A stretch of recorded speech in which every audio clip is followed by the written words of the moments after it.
Unang beses na sumakay si Eleanor sa school bus, puno ng kaba ang kanyang tiyan. Ang kanyang hindi tugmang pananamit, maapoy na pulang buhok, at kakaibang estilo ang agad na naging dahilan para siya'y pagtinginan at bulungan.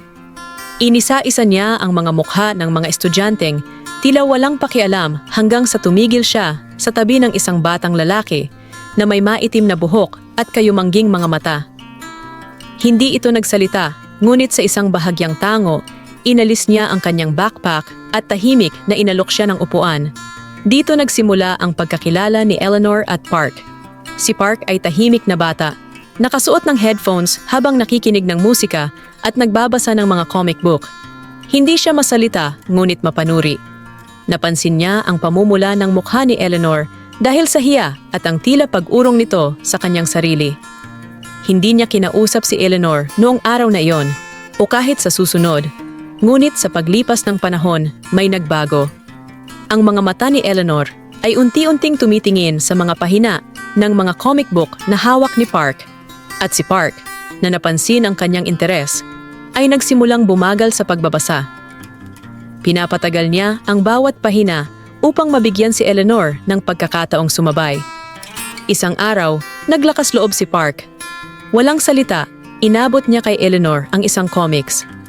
Nagdalawang isip si Eleanor, hindi tiyak kung ito ba'y isang kilos ng kabutihan o isang bitag para sa kahihiyan. Ngunit nang makita niya ang sinseridad sa mga mata ni Park, tinanggap niya ito. Kinabukasan, isinauli niya ito na may mahinang pasasalamat. At doon nagsimula ang kanilang tahimik na koneksyon. Sa simula, nag-usap sila gamit ang mga comic book at musika. Gumagawa si Park ng mixtapes para kay Eleanor, maingat na pinipili ang mga kantang sa tingin niya ay magugustuhan nito. Si Eleanor, na hindi kailanman naranasan ang ganitong uri ng atensyon, ay lubos na naantig. Unti-unti, ang kanilang usapan ay lumawak mula sa mga comic book at musika. Natutunan ni Park ang tungkol sa komplikadong buhay ni Eleanor, ang masikip na bahay na tinitirhan nila ng kanyang mga kapatid, ang mapang-abusong amain, at ang kanyang ina na tila nakulong sa isang buhay na puno ng takot.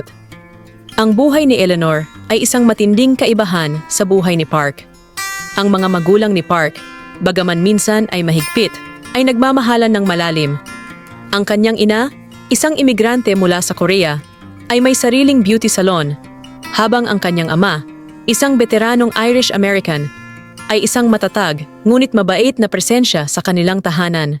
Hindi perpekto ang buhay ni Park, ngunit ito'y matatag. Hindi niya lubos maisip ang antas ng kaguluhan sa buhay ni Eleanor, ngunit nais niyang protektahan siya mula rito sa abot ng kanyang makakaya. Lalong lumalim ang kanilang relasyon habang mas madalas silang magkasama. Hinahawakan ni Park ang kamay ni Eleanor sa bus. Ang kanilang mga daliri ay nag-iisang pangako ng suporta. Namamangha si Park sa paraan ng pag-iisip ni Eleanor, ang kanyang talas ng isipan at kakaibang pananaw. Si Eleanor naman ay nakahanap ng ginhawa sa presensya ni Park. Hindi siya hinusgahan ni Park dahil sa kanyang itsura o sa kanyang kalagayan. Nakita niya kung sino si Eleanor sa tunay na anyo nito. Ngunit hindi naging madali ang kanilang lumalalim na koneksyon. Sa paaralan, naging target si Eleanor ng pambubuli. Mga malulupit na sulat at bulong-bulungan ang sumusunod sa kanya kahit saan, at isang araw, may sumulat ng bastos na mensahe sa kanyang aklat. Hinala ni Eleanor na si Tina, isang popular na babae na laging nananakot sa kanya, ang may gawa nito, ngunit wala siyang patunay. Si Park, na galit sa pambubuli, ay gustong komprontahin si Tina at ang kanyang mga kaibigan, ngunit nakiusap si Eleanor na huwag na lang. Ayaw niyang lumala pa ang sitwasyon. Sa bahay, mas mahirap pa ang kalagayan. Ang amayin ni Eleanor na si Richie ay hindi maaasahan at marahas. Nakatira si Eleanor sa patuloy na takot, nag-iingat sa bawat kilos upang hindi magalit si Richie at pilit na pinoprotektahan ang kanyang mga kapatid mula sa galit nito. Ang kanyang kwarto ay hindi nagdadala ng aliw. Para lang itong isang sulok ng bahay kung saan siya maaaring magtago. Sa kabila ng mga hadlang na ito, nakahanap ng kaligayahan sina Eleanor at Park kapag magkasama sila. Tumakas sila papunta sa kwarto ni Park, kung saan maaari silang makinig ng musika at mag-usap ng walang takot na maistorbo. Ang mga magulang ni Park ay unay nag-alala kay Eleanor, lalo na ang kanyang ina, na natatakot na maaaring magdala ng problema si Eleanor. Ngunit sa paglipas ng panahon, nakita nila kung gaano kasaya si Park kasama si Eleanor at unti-unti nilang tinanggap siya. Isang gabi, ikinuwento ni Eleanor kay Park ang isang nakakatakot na karanasan kay Richie. Nadurog ang puso ni Park para sa kanya at ipinangako niyang palagi siyang tutulong kay Eleanor anuman ang mangyari. Si Eleanor, na natutunang huwag umasa sa iba, ay nahirapang magtiwala sa mga salita ni Park. Ngunit gusto niyang maniwala. Habang lumalakas ang kanilang pagmamahalan, lalo ring lumalaki ang mga pagsubok na kanilang hinarap. Napansin ng mga kaibigan ni Park kung gaano karaming oras ang ginugugol niya kasama si Eleanor, at ilan sa kanila ay tinutokso siya tungkol dito. Hindi ito pinansin ni Park. Sa unang pagkakataon, naramdaman niyang may nakakaintindi sa kanya. Si Eleanor naman ay patuloy na nakikipaglaban sa damdaming hindi siya sapat. Hindi niya maintindihan kung bakit may isang tulad ni Park na gustong makasama siya, at ang bigat ng kanyang insekuridad ay minsang nagtutulak sa kanya palayo. Higit pang nasubok ang kanilang pagmamahalan nang malaman ni Richie ang tungkol kay Park. Maingat si Eleanor na itago ang kanilang relasyon. Alam ang panganib na maaring idulot ni Richie. Ngunit isang gabi, hinarap siya nito. Inaakusahan siyang nagtatago ng relasyon. Itinanggi ni Eleanor, ngunit ang galit ni Richie ay nakakatakot. Doon napagtanto ni Eleanor na hindi na siya maaaring manatili sa bahay na iyon. Lumapit si Eleanor kay Park para humingi ng tulong. Sama-sama nilang pinagplanuhan kung paano siya makakaalis. Dadalhin siya ni Park sa bahay ng kanyang tiyuhin na ilang oras ang layo kung saan siya maaring maging ligtas. Isang mapanganib na plano ito, ngunit wala nang ibang nakikitang option si Eleanor. Ang gabing umalis sila ay puno ng tensyon at kalungkutan. Lumabas si Eleanor mula sa kanyang bintana. Ang kanyang puso ay kumakabog sa takot at adrenaline. Naghihintay si Park. Ang kanyang sasakyan ay tahimik na naka-idle sa kalsada. Habang papalayo sila, naramdaman ni Eleanor ang halo ng ginhawa at bighati. Iniiwan niya ang lahat ng kanyang nakilala, kabilang na si Park. Pagdating nila sa bahay ng kanyang tiyuhin, alam ni Eleanor na tama ang kanyang desisyon. Ang kanyang tiyuhin at tiyahin ay tinanggap siya ng bukas na mga bisig. Iniaalok ang katatagan at kaligtasan na matagal na niyang hinahanap. Ngunit ang pamamaalam kay Park ang pinakamahirap na nagawa niya.